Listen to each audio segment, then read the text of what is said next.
If you want a child to fall in love with poetry and want to write poetry, the most important thing you can possibly do first is have them memorize a lot of poetry.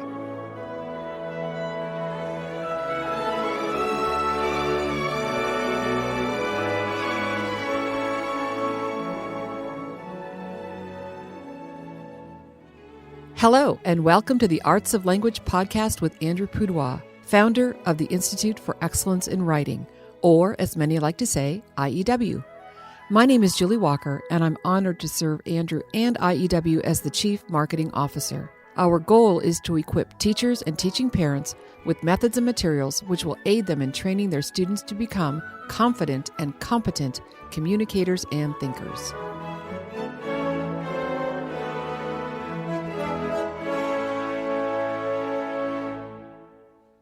Happy April, Andrew. April is a great month in so many ways. It's true. It's true. And one of them, of course, it's your birthday month.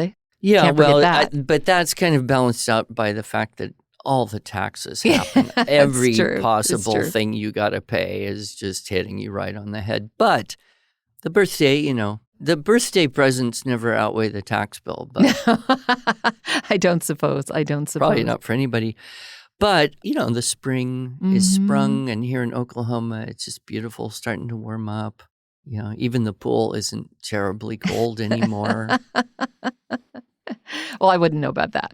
Though I have been in your pool before with my grandchildren, and that was pretty fun. Yes, well, in the middle of the summer, it's fun. But, I've been doing all year these early morning cold plunge in my pool. Yes.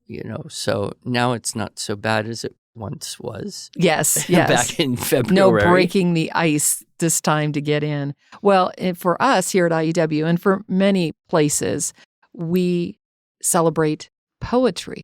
This is our month of poetry. Oh, really? In April? Yes, it is. Is that because it's just like spring showers and flowers, and that just makes you feel poetic? Yeah, why maybe. would April be poetry month? April showers bring May flowers. I don't know. Someone decided that this was a good month to celebrate poetry. Okay. And of course, here at IEW, we love honoring poetry because it has a great place in the furnishing the mind theme that we're talking about this year. So I thought it would be good for you and me to have a conversation about poetry in general, and specifically why it's so helpful in this furnishing the mind theme.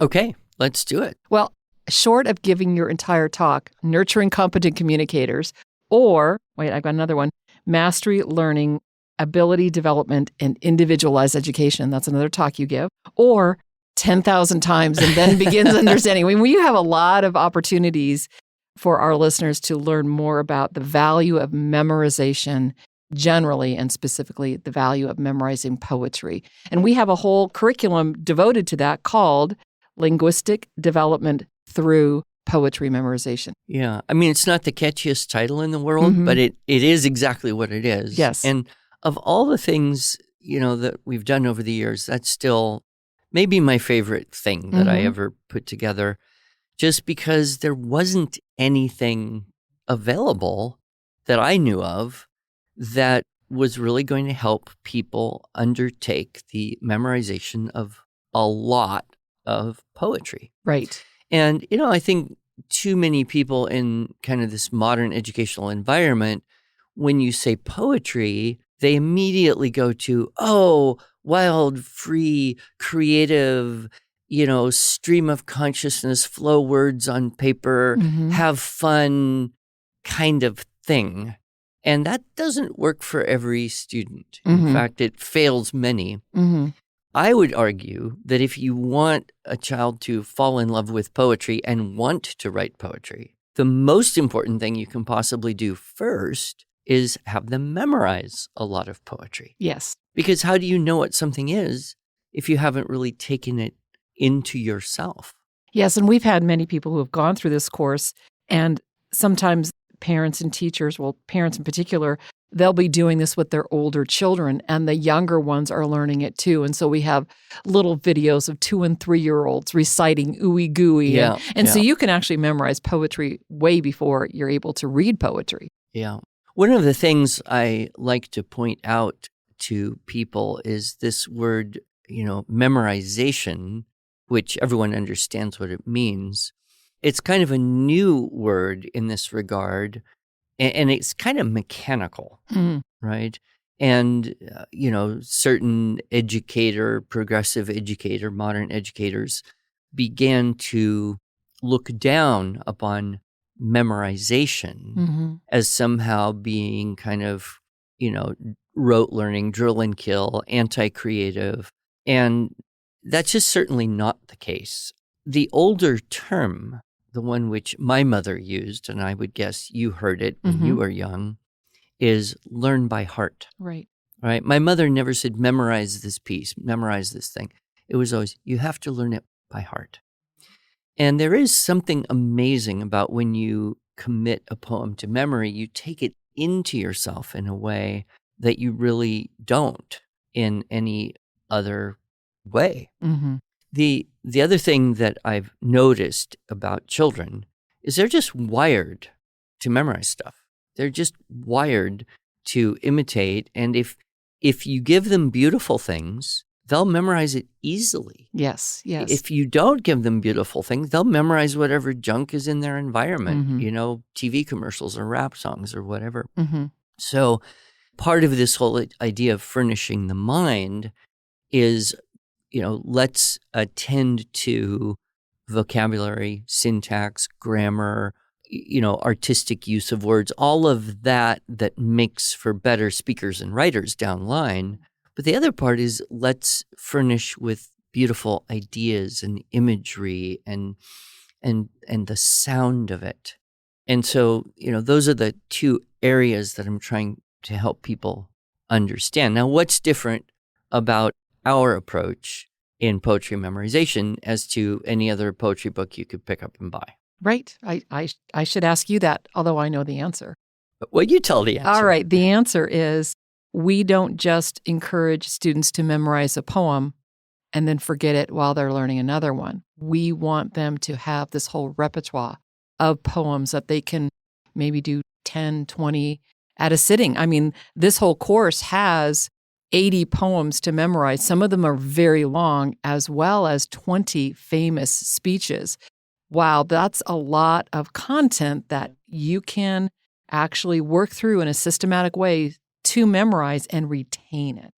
Well, and certainly there's historical and empirical evidence to support the fact that young children can memorize and retain huge chunks of verbal information. Whether it's, a couple of the curriculums out there have these timelines, and the kids will learn these things over a couple of years, and they're reciting this thing and go on for a couple of hours. Right. And then, of course, if you read books about children in the 1800s, things like Anne of Green Gables, Laddie, Little House on the Prairie, Little Breeches, usually it will give you some window into the school life of children then. And almost always there will be this idea of you have to say your lessons. Well, nobody today would ever go to school and say your lessons. You'd go to school and take a multiple guess test on a tablet these days, some schools. But to prepare and recite a poem, that is a level of, of fortitude, perseverance, working toward a goal. Maybe, you're a little nervous if you have to stand in front of your peers or other people to recite the poem. So many good things happen. It can unlock a child's opportunity to be a little dramatic. I think most children have a natural flair towards being dramatic. And then whether they kind of take that into a trained area or they just, stay dramatic but don't train it, or they lose their dramatic flair. But poetry is such a good, safe way to do that. You talk about in the Teaching Writing Structure and Style teacher training course, how to teach our writing method. And one of the things you say there is you can't get something out of a brain that isn't in there to begin with. And you talk about the value of poetry And I would like for you to tell the story that you tell in Nurturing Competent Communicators when you were a preschool teacher and one of your students. Oh, yeah, little Rose. Yes, Yeah. yes. So I ran a preschool. I mean, technically, it was a group home daycare legally. So it was a very small thing, but it was a very glorified daycare. And so I had 12 children, age 3.5 to 5.5 for, 6.5 hours a day. Just me and about a 600 square foot convertible garage with a little bit of help. But it was pretty much, my lab school. I was doing all sorts of things. I was actually out to kind of prove to the world you could do Suzuki method everything. Right. It was called Bozeman Talent Education. I was in Bozeman, Montana. And I decided that we were going to do poetry memorization along with things like kinder music and violin and, basic reading. I used the blended sound site program from which our PAL program is derived. I had a lot of time to fill up with these kids, 6 hours with preschoolers. Wow, Andrew. So we started with the first poem the first week. My idea was add a poem a week, but say every poem every day so that no one would ever forget any of the poems. So we learned the first little poem, and you might not like it, but I kind of liked it. Theologically, it might be in question, but it's called The Fly by Ogden Nash. It kind of goes like this. Well, it does go like this, not kind of. The Lord in his wisdom made the fly and then forgot to tell us why. Now that's it. That is the entire poem. Wow. So 2 lines, but remember my clientele, right? Yes, right. 4-year-olds. So we said this at morning circle time, afternoon circle time, end of the day circle time, every day, 5 days in a row. So with a repetition of 15 times, by the end of the week, almost all the kids knew this poem and could recite it with me. But I didn't test them, nor did I care to test them because it didn't really matter, knowing that we were going to continue to recite this poem every day while we learned another poem. So the next week, I tried this one. There was a young lady named Bright who traveled much faster than light. She left one day in her relative way and returned the previous night. Of course, now, I love that poem, but the kids didn't quite get it, even though I tried to explain the international dateline and the theory of relativity as to how time could be variable, but 4-year-olds, no, just over their head completely. But one thing I kind of knew, and that confirmed it a little more and more. And over the years, I've had it fully confirmed. Children don't have to understand everything they memorize. Right. You can. There's poems that I don't really understand. That doesn't mean it's not valuable to read them, to contemplate, or to memorize them. So I didn't stop saying the poem, even though they didn't really know what it meant. But I did come back to kind of 4-year-old reality. The third week, we did this one. Down, down, yellow and brown, the leaves are falling all over town. And then we got into, like celery. And so, but what happened was we were saying every poem that we learned every day. So this particular poem, The Fly, I don't know, we were probably 8 weeks into the school year. I think it was snowing in Bozeman and cold. So probably around late October, November. I had one little girl in my class, Rose. She was the oldest. She was almost 6 years old. She's super smart. She could read really well because her mommy had taught her. And she was kind of like my assistant in this world of 4-year-olds. She was, top of the crop, head of the group. And so I could count on her to do things. So we had a good relationship. Well, one morning she came into the classroom there and she walked right over to where I was sitting working on some stuff or whatever. And she looked at me and she said, "Teacher, I have a problem." That's what they called me, teacher. Aw. I kind of felt like I was getting set up for something. "Okay, Rose, what's your problem?" And she said, "Teacher, my mother in her busyness forgot my lunch. And what to do, I haven't a hunch." So, she had taken this little poem, Lord in his wisdom made the fly and then forgot to tell us why. She changed all the words that needed to be changed, but she kept the form of it. Mm-hmm. She kept the grammar of it to some degree to say what she wanted to say in a more sophisticated, and she knew it, and a more humorous, and she knew that too, way than she otherwise would have said, "Teacher, my mom forgot my lunch. I don't know what to do." Right. So, and that's just one of many examples I could give of how I have seen memorized language patterns come out in various forms in both the spoken and written communication of children. We also see this, historically, that people would not even borrow, they would just use from what was kind of called the common stock, right, of expressions and vocabulary and patterns and grammar and allusions and everything. I just finished reading the book How to Think Like Shakespeare for the fourth time. Yes. And if people missed our podcast with the author of that book, Scott Newstock, I recommend it so highly. But one thing that popped out of me this fourth time that I kind of didn't notice before was a phrase from the Gettysburg Address, which really had come from a literary source. It is fitting and proper. So it's not like Lincoln invented that little combination of words, but it was swirling around in the great stock pot. And I love that term stock, the way he uses it, because it means soup, right?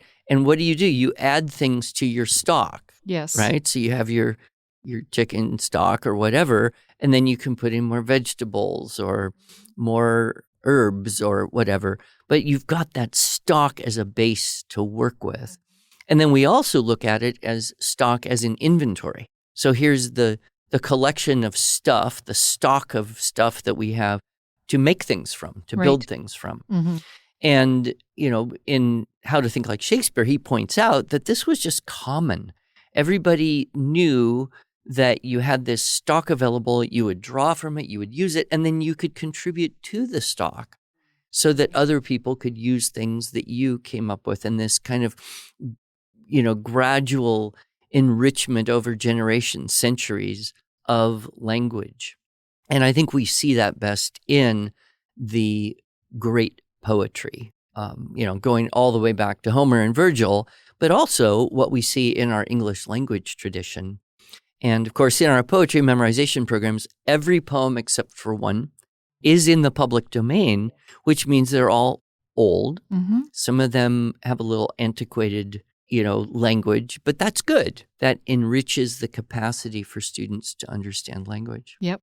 So I know that most of our listeners that are listening to us right now are convinced. Great. Okay. But Andrew, what should I memorize besides this poetry memorization course? And how should I memorize it? How do I do that? And so we have actually, and I know you know this, but listener, we're going to let you in on a little secret here. We have been working on an app for that. There's an app for that, or there will be, we hope, this summer. And this was an idea that had been marbling around, I think, in a lot of people's minds of how to do this. But it was actually your daughter, Genevieve, who codified it. And I'm going to read to you, Andrew, and to our listeners, kind of her vision of what this app is going to do. Right. So here we go.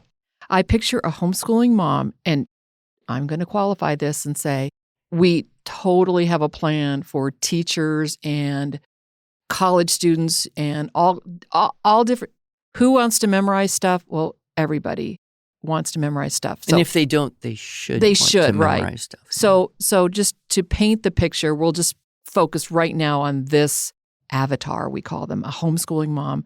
I picture a homeschooling mom opening Memory Mentor. That's the name of our app, Memory Mentor. And actually, if you go to our website, iew.com/Memory Mentor, you can sign up to be notified when it's available. This will be something that is available on your smartphone, on your mobile device. We actually have a web interface, but primarily it's something that's going to be portable that you can take with you. Because, as you know, homeschooling often takes place in the car. On the go. On the road. Yep. Off we go. Home, it should be in there. Okay, starting over again. I'm so sorry. I get distracted. Spiderwebbing here. I picture a homeschooling mom opening Memory Mentor during breakfast and just hitting play, knowing that everything is prepared for her. She doesn't have to read everything aloud, but she can enjoy listening along with her children. As an individual item is memorized, she can easily bump it to a lesser frequency and quickly select a new piece of memory work to replace it. She did some work at the beginning of the year to choose and upload the memory work for the year, but now it is automated and easy. She knows that a store of facts and definitions will make her future educational efforts so much easier, and a rich selection of scripture and poetry learned by heart will provide the language for future thought and expression, a treasury of inspiration, and a store of beauty and depth of thought that will allow her children to stand firm and speak to a world badly in need of truth, beauty, and goodness. Genevieve wrote that? Genevieve wrote that. That's well written. It is very well written. She must have had her father as a writing teacher. Oh, well, that is beautiful. I mean, right there is copy for the thing to explain it to everyone. One of the things about our poetry memorization program is that I put into it a plan, which I used when I was teaching violin, because I was teaching Suzuki method violin, and one of the keys there is that kids learn pieces, but they play their pieces often enough that they never forget a piece of music that they've learned, which is the Japanese style. So when I lived in Japan, every kid could play every piece they ever learned on demand, and nobody ever forgot a piece. We Americans are not quite so good at doing that.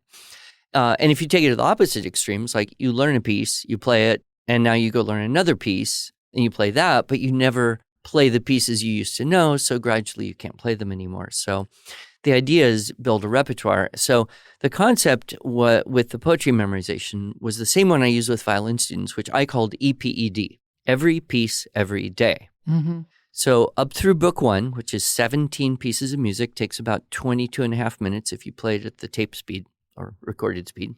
So you'd play every piece that you had learned every day. Now, at a certain point, you start into book 2, you don't have that much time necessarily. So then we move book 1 to every other piece every other day, and book 2 is on every piece every day. So you're only spending about 11 minutes rotating every other piece of book 1, but you're getting better and easier and smoother, and hopefully you can play them even more musically. And so you're spending about 11 minutes on book 1, and then you're gradually learning book 2, and you're doing every piece every day of book 2. Mm-hmm. So by the time you finish book 2, you've got about a half an hour's worth of pieces that you can play totally from memory. Now you've got to get more time. So book 1 goes to every third piece every third day. Book 2 goes to every other piece every other day. And then book 3 is every piece every day. And by the end of book 3, technically you could go every fourth, every third, every other, and every. But by then, you kind of just don't have enough time to do all that. So then the strategy is you take all the pieces you've learned, write them on a little slip of paper, throw them in a hat or a bowl, pull out as many as you have time for, and then once they're all out of the bowl, throw them all back in. That way, there's a constant review cycle going on. So that was the system I described in the poetry memorization program, but the app is going to make that automated so that you can put a piece on a piece of poetry. You can put something on a review frequency. Yes. And say, well, I want this group of things once a week, Mm-hmm. or I want this group of things every 3 days, or I want this thing every day. And I want this thing 3 times a day. You could do that too, Yes, couldn't you? we have that as an option too. Yeah. So the scheduling is a big part of the complexity of the app, and working through all of that. The other thing that we're wanting to do for the app is make content readily available. And so we are recording. Obviously, we have the poetry already recorded, but some other things that we've included in there. And then we have a free version of the app and a paid version where it's like a subscription. And so some of these features and benefits we're still working out, but we just want it to be something that every homeschool mom, every classroom teacher, I'm thinking of your daughter who's in med school. We want her to be, not Genevieve, another daughter. Yep. We want her to be able to learn inserts, origins, and actions of muscle groups, right? These things that you have to learn to be a med student. She's in neurology. So. Oh, she's in neurology. Well, anyway, the idea, though, for the the full app Right. functionality is that anyone could add anything that they own. Right. So if you had purchased audio files from some curriculum that had something that you wanted to memorize, of which there are a few different things, you could add that in yourself, or you could record yourself whatever you wanted to record into it. So the flexible functionality of the full app, I think, Right. is going to be just fantastic. Yeah, and let me just add two more pieces to that. One that I'm personally using with my granddaughter, of course, is there's a YouTube video that I can not upload, but there's a link to it that is now part of her repertoire. So every day she listens to this little piece that is on YouTube. And then the other thing that I'm working to have her do, haven't quite figured out exactly how to do that because I need an accompanist, but she can sing. And so I can upload music. Don't you have a son who's like really good at that? And yes, my son, who's the guitar player, who we hear on our TWSS and SSS video products, he absolutely has given me what I needed. But now I just have to put it together with her so that she can sing the songs. And so she's got poetry that she's memorizing, a little walk through the Old Testament recitation that she's doing with hand motions, because that's what the YouTube does. It shows the hand motions. Okay. And then she's got a song that she's singing. And then math facts. So all these different things and just a little bit every day. And man, and so easy for the mom. Yeah, so easy. Yep. One thing I'd like to say, because I know we're getting close on time, I've been contemplating this a lot, is the power of memory on imagination. And I want to give you an example here. So there's a poem that I have known as long as I can remember. I've known this poem for decades. I've always liked the poem, and it was just a poem that I liked and would read to people, but I never committed it to memory. I never learned it by heart. So last Christmas, one of my daughters suggested that everyone in the family could memorize something and prepare it, and then we would recite whatever we had memorized in kind of a family festive thing, something to do on Christmas evening. I love that idea. Because you've opened all the presents, you've broken half the stuff, the game pieces are already missing, the place is a mess, and you're all just ate too much. So what do you even do? So anyway, I thought, I will memorize this poem that I have loved but never memorized for this Christmas event. Mm-hmm. And it is The Children's Hour by Longfellow. And it was a very interesting experience for me because, of course, I'm older, so memorizing takes a little longer. And I worked on it. I spent a good 15 minutes a day for many days in a row just getting this poem solid, and then I would find various people to practice it on. But here's what I noticed. Reading it and reciting it from memory have an entirely different effect on the imagination. So it's when I'm reading it, it's almost kind of a passive thing, and I'm still distracted by the process of looking at the words on the page. When I'm reciting it from memory, I am visually not distracted by that. So what happens is in my mind's eye, in my imagination, in the visual part of my memory, I'm seeing everything with much greater intensity than I did before when I hadn't memorized it. In fact, in order to memorize and recite it well, I have to see all of the little details in the right sequences. And I never really thought about this before, how the committing to memory, that process builds so powerfully a more vibrant, a more active, a more delight-filled, imaginative experience. Mm-hmm. And what I'm wondering, and I'm trying to figure out some way to test this out, I'm wondering if the fact that I can tell the poem from memory, if the listeners are actually having a different imagination experience than if I were reading it to them. Yes. Because is it moving the images from my mind kind of almost supernaturally through the words into their mind more effectively? than if I were just reading it aloud. So I don't know. It'd be an interesting experiment is like read a poem and record it and then recite a memorized poem. Try to keep the level of inflection and dramatic influence about the same and see if anyone could tell which is which. Yeah, that is a great experiment. Well, as you say, we are out of time, but listener, I do invite you to go to iew.com/memorymentor and sign up if you want to hear notifications about when this app is to be released. Our goal is to have this out so that you can start preparing it for your classroom or for your homeschool or getting ready for the fall so that you can... Or something to do over the summer. We want it to sparkle. So we're not exactly sure when this will be out, but sometime this summer is when we're going to have it out. All right. I'm excited. Mentor. Yes. Memorize a lot. A lot. Exactly. Thank you, Andrew.